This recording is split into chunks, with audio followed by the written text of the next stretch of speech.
জয় হিন্দ নমস্কাৰ welcome to your channel defence study corner আশা কৰোঁ সকলো ভালে আছে এক্সামৰ কাৰণে পঢ়ি আছে প্ৰথমতে সকলোকে এইটো ভিডিঅ' মাধ্যম দি মই জনাব বিচাৰিছোঁ যোনটো আমি প্লেন এইটো ভিডিঅ'ত শ্বেয়াৰ কৰিম সেইটো প্লেন একৰ্ডিং টু মি হয় মই ডিজাইন কৰা প্লেন হয় এইটো আমি টিম ইনভলভ নাই বিকজ এইটো মই যেনেকৈ প্ৰেক্টিছ কৰিছিলোঁ মই যেনেকৈ প্ৰিপেৰেশ্যন কৰিছিলোঁ মই যেনেকৈ ষ্ট্ৰেটেজি ফ'ল' কৰিছিলোঁ এক্সামৰ আগত সেইটো মই আপোনাৰ লগত এইটো ভিডিঅ'ৰ মাধ্যম দি শ্বেয়াৰ কৰিম আৰু মই আশা কৰোঁ সেইটো কৰিলে আপোনাৰ এক্সাম বহুত বেছি ভাল হ'ব এতিয়া প্ৰথমতে মই আপোনাক ক'ব বিচাৰোঁ যে মোৰ নাম হয় লোহিত আৰু মই এজ এ ৱায়াৰলেছ অপাৰেটৰ আপোনাৰ অসম পুলিচ ৰেডিঅ' অৰ্গেনাইজেশ্যন নিযুক্ত আছোঁ চ' ঠিক আছে সকলোৱে বুজি পালে চ' মই আপোনাৰ এইটো এক্সপিৰিয়েঞ্চ শ্বেয়াৰ কৰাৰ আগত মই কৈ দিওঁ যে মই ইয়াৰ আগত আপুনি বিভিন্ন ধৰণৰ বিভিন্ন ডিপাৰ্টমেণ্টৰ এক্সাম দিছোঁ I have given Assam police ABUB APR constable level যিমান হয় চব এক্সাম দিছোঁ মই ঠিক আছে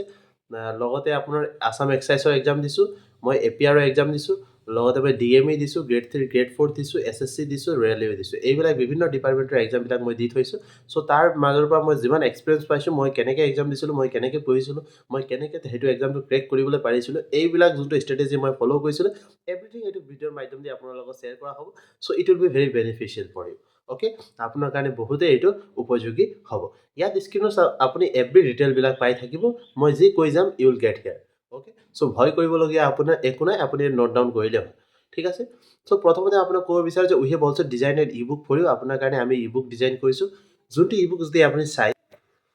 then it will be very easy for you that how to read for the exam মানে কেনেকৈ আপুনি এক্সামৰ কাৰণে পঢ়িব লাগে বহুত ইজি হৈ যাব যদি আপুনি এইটো ই বুকটো চাই ই বুকটো এইটো হয় অসম পুলিচ চিলেকশ্যন ই বুক এইটো ই বুকত আপোনাক পাৰ্ট টু পাৰ্ট এভৰিথিং দিয়া আছে যোনবিলাক মই আপোনাক এতিয়া কৈ যাম এইবিলাক ডাইৰেক্টলি ইয়াত দিয়া আছে চ' আপুনি বিচাৰিবই নালাগিব আপুনি ডাইৰেক্টলি এইটো ই বুক চালে এভৰিথিং আপুনি পঢ়িবলৈ পাৰিব এভৰিথিং মেমৰাইজ কৰিব পাৰিব ঠিক আছে যিমান লাগে চাফিচিয়েণ্ট ইয়াত দিয়া আছে ইয়াতকৈ বাহিৰত অহা চান্সেছটো বহুত কম বিকজ ইয়াত যিমান আছে যিমান লাগে এভৰিথিং ইয়াত দিয়া আছে হয়নে চ' ইয়াতকৈ বাহিৰত আহিলে কি আহিব সেইটোতো ভাবিবলগীয়া কথা চ' ইয়াতকৈ বাহিৰত অহা চান্সেছটো বহুত কম যদি এইটো পঢ়িলে আপোনাৰ ৰিটেন এক্সামটো নিশ্চয় বহুত ভাল হ'ব সেইটো 100% চিয়ৰিটি আছে ঠিক আছে সেইটো কথা মনত ৰাখিব যদি ই বুক ল'ব বিচাৰে ডেছক্ৰিপশ্যনত হোৱাটছএপ নম্বৰ আছে তাত মেছেজ কৰিলে আপুনি ই বুকটো ডাইৰেক্টলি ল'বলৈ পাৰিব এতিয়া আমি ডাইৰেক্টলি ষ্ট্ৰেটেজিৰ বিষয়ে কথা পাতোঁ যে 15 দিনৰ ষ্ট্ৰেটেজি আপুনি কেনেকৈ পঢ়িব লাগিব লাষ্ট 15 ডেইজ যিহেতু আপুনি নিজৰ ৰিটেন এক্সামটো ক্ৰেক কৰিবলৈ পাৰে ঠিক আছে প্ৰথমতে আপোনাক ক'ব বিচাৰোঁ I have written out the point মই 2-3টা পইণ্টবিলাক ৰাইট কৰি লিখি থৈছোঁ কেনেকৈ আপুনি পঢ়িব লাগিব যেতিয়া পঢ়িব প্ৰথমতে মনত ৰাখিব do not use mobile phone do not use mobile phone আপুনি মোবাইল ফোনটো ইউজ নকৰিব যিমান সময় পঢ়িব মোবাইল ফোন এজ এ ৱাটচ ষ্টপ ৱাটচ ইউজ কৰিব পাৰে মানে সময় ওলাই থৈ দিয়ক যে 2 ঘণ্টা এতিয়া 2 ঘণ্টা পঢ়িম 5 মিনিট ৰেষ্ট ল'ম তো 2 ঘণ্টা টাইমাৰ লগাই থৈ দিয়ক সেইটো 2 ঘণ্টাৰ কাৰণে মোবাইল ইউজ হ'ব বাকী একো কাৰণত মোবাইল ইউজ হ'ব নালাগে ঠিক আছে তাৰপিছত এটা মনত ৰাখিব যেতিয়া পঢ়িব একদম শান্ত বেকগ্ৰাউণ্ডত পঢ়িব য'ত আপোনাৰ একদম চাইলেণ্ট বেকগ্ৰাউণ্ড য'ত আপুনি বেছি মানুহ কথা নাপাতে একদম ছাইডত গৈ পেলাই লাগিলে জংঘলত গৈ পেলাই বহি পেলাই পঢ়ক লাহিৰে বাৰীত গৈ পেলাই বহি পেলাই পঢ়ক লাহিৰে ঘৰত একদম কোনোবা এটা ভিতৰৰ ৰুমত গৈ পেলাই বহি পেলাই পঢ়ক এইটো লাষ্ট 15 দিনত কাৰো লগত কানেকশ্যন নালাগিব কাৰো লগত কথা নাপাতিব একদম আইচলেটেড হৈ পেলাই পঢ়ক ঠিক আছে আৰু 3 নম্বৰ পইণ্ট যোনটো পঢ়িব একদম চিৰিয়াছলি পঢ়িব নিজৰ লগত ধোকা নকৰিব নিজৰ লগত বেইমানি নকৰিব মই পঢ়ি আছোঁ বুলি বেলেগক দেখাই পেলাই নিজে নপঢ়াকৈ মোবাইল চলাই বহি নাথাকিব ঠিক আছে এইটো কথা এই 3টা পইণ্ট আপুনি মনত ৰাখিলে বহুত ভাল হ'ব তাৰপিছত যেতিয়া কথা পাতোঁ আমি কেনেকৈ পঢ়িব লাগিব যোনবিলাক যেতিয়া আপুনি পঢ়িব এটা কথা মনত ৰাখিব মুখেদি মাত্ৰ নহয় লিখিও যাব ইউজ পেন অ'কে পেন সদায় ইউজ কৰিব পেন ইউজ কৰিলে কি গম পাব আপুনি যোনটো আপুনি লিখিব সেইটো মেমৰাইজ হৈ যায় নিজে নিজে so' always write and read লিখক পঢ়ক ঠিক আছে it will make you memorise everything সকলো বস্তু আপুনি মেমৰাইজ কৰিবলৈ পাৰিব এতিয়া আমি কথা পাতোঁ ডাইৰেক্ট ষ্ট্ৰেটেজি কোনটো দিনা কেনেকৈ পঢ়িব লাগিব last 10 days strategy last 15 days strategy okay এইটো ষ্ট্ৰেটেজি ষ্টাৰ্ট হ'ব আপোনাৰ 21 তাৰিখৰ পৰা আৰু চলিব আপোনাৰ 5 তাৰিখলৈকে okay it will start from 21 March and it will গ' আপ টু 5 এপ্ৰিল অ'কে 21 এপ্ৰিলৰ পৰা 21 মাৰ্চৰ পৰা 23 মাৰ্চলৈকে আপুনি পঢ়িব আছাম পাৰ্ট ইয়াত চাই আছে আপুনি আছাম পাৰ্টৰ ভিতৰত বহুত বিভিন্ন বস্তু থাকে প্ৰথমতে আছাম হিষ্ট্ৰী হ'ব আছাম হিষ্ট্ৰী আগত 3টা পাৰ্ট থাকিব Assam medieval Assam modern Assam ancient লগতে আকৌ Assam geography Assam economy Assam politics এই 5টা বস্তু আপুনি এই আপোনাৰ 21, 22 আৰু 23 তাৰিখে আপুনি পঢ়ি পেলাই শেষ কৰিব ঠিক আছে ইয়াত স্ক্ৰীনত আপুনি দেখা পাই আছে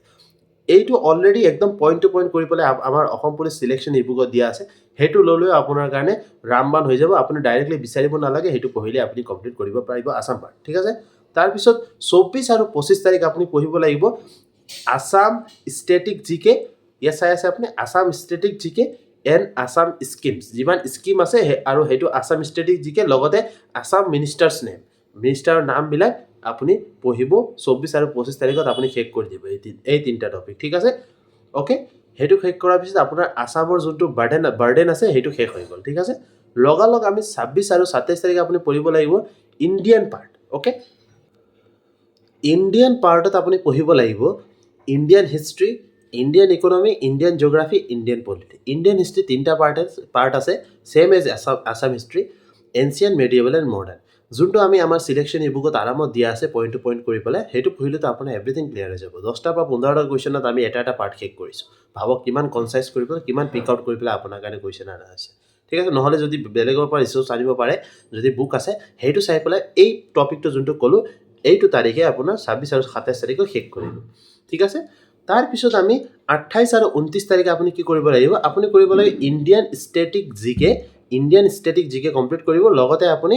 কি কৰিব ৰিভিজন কৰিব ওপৰত যিমানখিনি কৰিছিলে সেইবিলাক একেদিনে 28 আৰু 29 তাৰিখৰ ভিতৰত ৰিভিজনো কৰিব ইণ্ডিয়ান ষ্টেটিক জিকেও কমপ্লিট কৰিব ঠিক আছে এভৰিথিং কমপ্লিট কৰিব লগতে আপুনি 30 পৰা 1 তাৰিখৰ ভিতৰত আপুনি কি কৰিব লাগিব আপুনি কৰিব লাগিব মেথছৰ যিখিনি important topic percentage profit and loss simplification আপোনাৰ টাইম এণ্ড ৱৰ্ক এইবিলাক কমপ্লিট কৰিব 30 পৰা 1 তাৰিখৰ ভিতৰত ঠিক আছে লাষ্ট 1 তাৰিখ ওকে কমপ্লিট কৰি আপুনি তাৰপিছত আকৌ আগবাঢ়িব লাগিব আৰু এইবিলাক যিমান মই কথা কৈ আছোঁ এইবিলাক একদম টপিক টু টপিক কনচাইজ কৰি পেলাই অসম পুলিচ চিলেকশ্যন ইবুক যোনটো আমি ডিজাইন কৰিছোঁ আপোনাৰ কাৰণে উইথ আৱাৰ এক্সপিৰিয়েঞ্চ এভৰিথিং আপুনি তাত পাই যাব চ' বাহিৰত বিচাৰিবলগীয়া নহয় তাৰপিছত 2 আৰু 3 তাৰিখে আপুনি পঢ়িব লাগিব English you need to focus on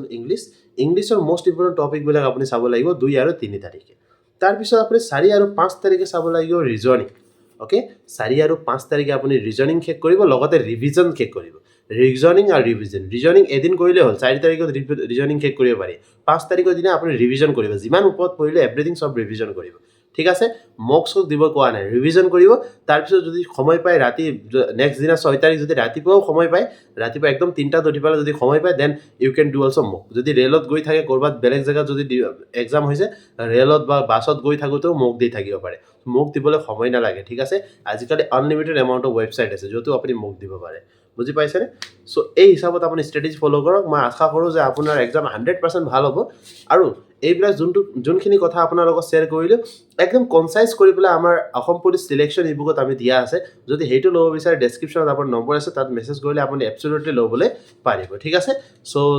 if you want to buy Assam Police Selection ebook please contact the number mentioned on the description WhatsApp কৰিলে আপুনি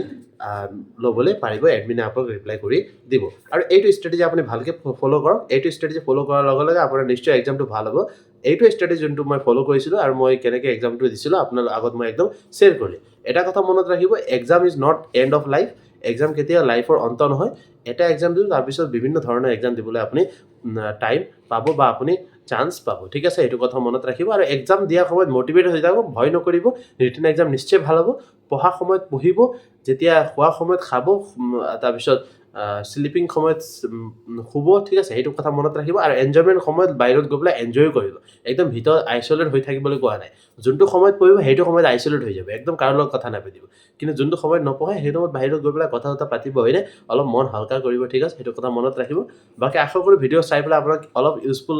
কিবা হ'লে আপোনাৰ হেল্প হ'ব এইটো ভিডিঅ'টো এণ্ড যদি ভিডিঅ' ভাল লাগিছে লাইক কৰিব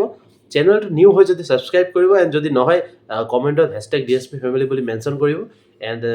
please share the video' with all যোনে ভাবি আছে লাষ্ট 15 দিন আমি কেনেকৈ পঢ়িম please share this video' to all and জয় হিন্দ জয় ভাৰত